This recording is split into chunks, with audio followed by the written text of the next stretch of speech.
James Cameron is taking us back to Pandora once again, but this time he's playing with fire and ash. Now, we know the first and even the second movie made a ton of money, so will this third entry even be worthwhile? Jake and Neytiri's family grapples with grief after Neteyam's death, encountering a new aggressive Na'vi tribe, the Ash People, who the fiery Varang leads. As the conflict on Pandora escalates, a new moral focus emerges. Alright, so if you saw my out of the theater reaction, you'll know that I stated mostly positive things that stood out to me. But now, after having a few weeks to chew on it, I'm ready to dive into both the good and the bad without spoilers that you just wouldn't find in the first trailer. Now, the story takes place only a couple of weeks following The Way of Water, so the pain of losing their son is evident and raw for not only Jake and Neytiri, but their other children as well. This grief and strife grows within the family, especially between Jake and Loak, and this then mirrors several other tense relationship dynamics that we see within the plot. Now, first off, the movie, it does not disappoint within the visuals. Like its predecessors, the 3D is phenomenal, and the creature creation, it is imaginative and spectacular. We revisit some animals and lands that we have seen in the previous two movies, but we also get to see these air fish-type things that act as dirigibles. I know I could just say blimp, but come on, dirigible is a much more fun word. We also get some new Ikron, or those flying dragons. I don't think any of them are as ominous or even massive as The Last Shadow. Also, because this is mainly taking place in the reefs and then in the air, we don't see a bunch of new land creatures, but there are some, just not the huge diversity that we've had before. This also features what appears to be a high frame rate, making the entire world we watch look ultra realistic. It's as if a giant window is opened and we are peering outside to watch all of this unfold. And it did take a second to get used to. After that, though, it was an immersive experience. And I appreciate that the story, it's still able to produce and maintain a lot of suspense and anxiety.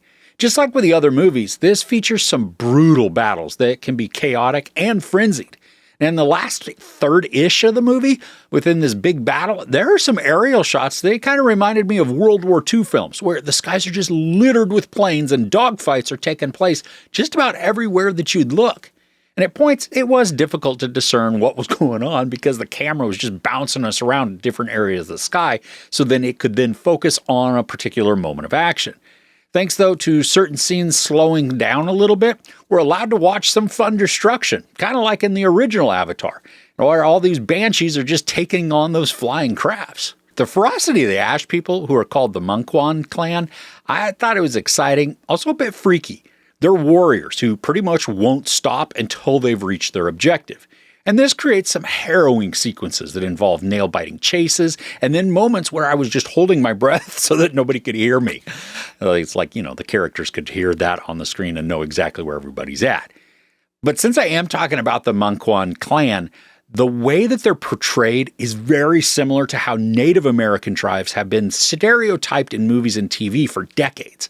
They're depicted as these savages who are beastly and murderous. They can't be rational or civilized to those who invaded their lands, which, should they be? But it's a strange tactic to take within the story.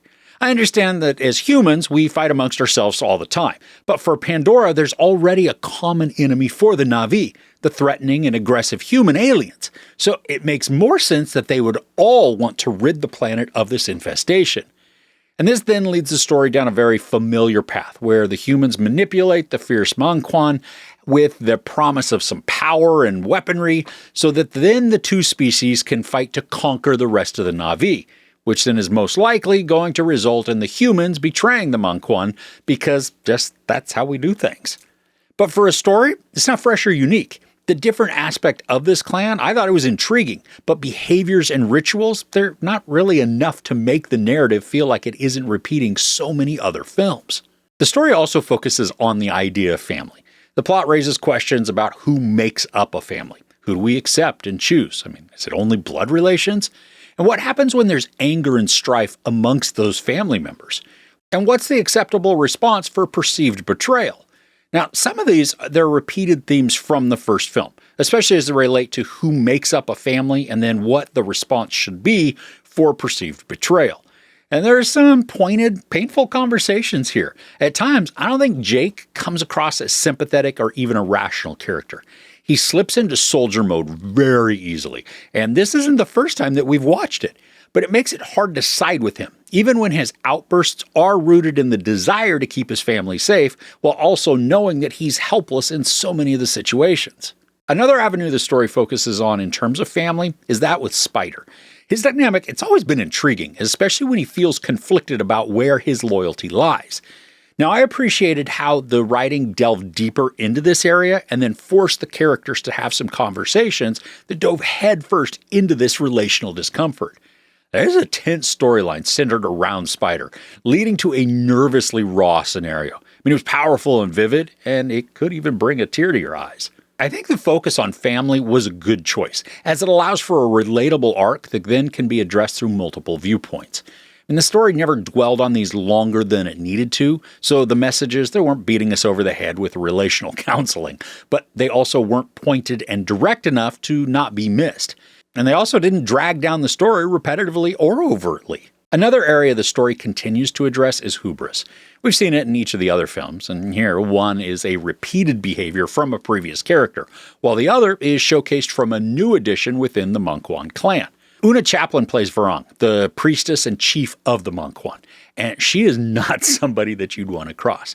She's got this scream that showcases bared fangs and a hostility that would make just about anyone quiver. She's a commanding presence and leader for the clan, but like many power-hungry chiefs, her pursuit of more could just bite her in the butt. Now, I love the dynamic that she brings to the story, especially because once she engages in battle, like the rest of her clan, she's almost unstoppable. But if she chooses the wrong target, she could face an equally dominating but also unrestrained adversary within Neytiri. As an antagonist, Varang brings a fresher threat than other adversaries we've seen before. There's also this strange character decision in terms of one other of the antagonists. They're given opportunity after opportunity to make a change, to just see the world differently, but every time they refuse, leading to a decision I think the character believes is honorable or maybe at least wise, but instead it's selfish. And the sequence just left me scratching my head a bit because it then seemed like a pointless story arc rather than something that led anywhere meaningful. For as much as I appreciate and enjoy the visuals and then the intensely violent clashes that we get to witness, the overall story is just way too similar to the other Avatar movies that have come before. The greedy pursuit of the humans who want to mine Pandora out of existence, while then also being willing to eradicate the native species that populate the land, it's just retreading arcs that we've already seen addressed. The continued focus on family is an effective storytelling tactic because it can resonate with many and then be relevant for a lot of audiences. The action, it's exciting and sometimes so frenetic that it can become difficult to discern all that's taking place.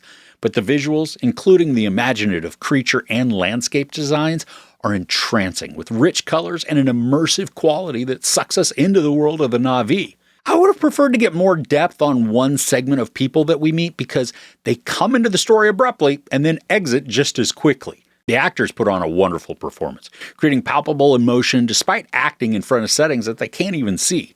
Now, the movie's a long one at 3 hours and 15 minutes, but it did go by faster than Way of Water. So the pacing and the intensity of the story I found more engaging.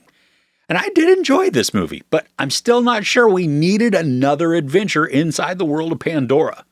There's no sex, maybe some nudity, I mean, it's kind of hard to discern, some profanity, and then a ton of violence. I give Avatar Fire and Ash 3 out of 5 couches. Okay, so do you have a favorite sci-fi action film? I would love to know what tops your list in the comments below. If you enjoyed this review, please give it a like. Also, don't forget to share and subscribe. I'm Chris. This is Movies and Munchies. Thanks for couching with me.